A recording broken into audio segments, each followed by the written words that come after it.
ध्यायेयं नीलकण्ठं प्रमथं गणपति सर्वलोकैकनाथं नानाविद्यानिधनं कृतगुणयुक्तं त्रक्षमर्कादिनेत्रं पाशाव्यतं कुशं च वरधनुर्गन्धारयन्तं त्रिशूलं भक्तानां कामदं तं गिरिवरतनुजा प्राणनाथं महेशम्।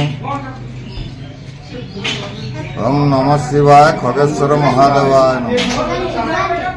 खगेश्वर महादेव नाम फकीरमोहन त्रिपाठी,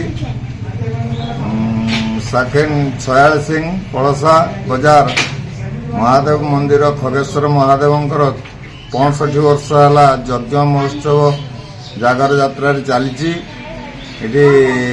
बहुत प्रकार लोक आसिक पहुंचती।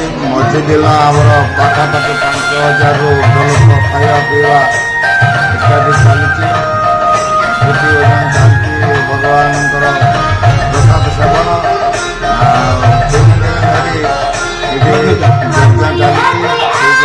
बहुत हजार हजार लोक प्राय 50 ग्राम ये आसिक पहुंचती। महाप्रसाद खाई शांति होगी जाती। कौन कौन कार्यक्रम 3 दिन रही? 3 दिन भितर आमर चंडीपाठ, गीता यज्ञ, यात्रा महोत्सव 3 दिन चली। खाया पीवा इत्यादि चली। महादेव प्रांगण में 3 दिन काल यज्ञ चली। यज्ञ प्रथम दिन आमर कलश बुड़ा हो, द्वितीय दिन आम गीता यज्ञ कराऊ, शेष दिन पूर्णाहुति दिया।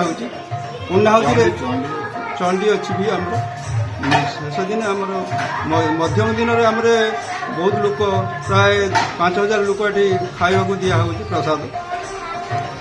आम पूर्णाहुति बहुत 2500-3000 नड़िया भी पूर्णाहुति दिया।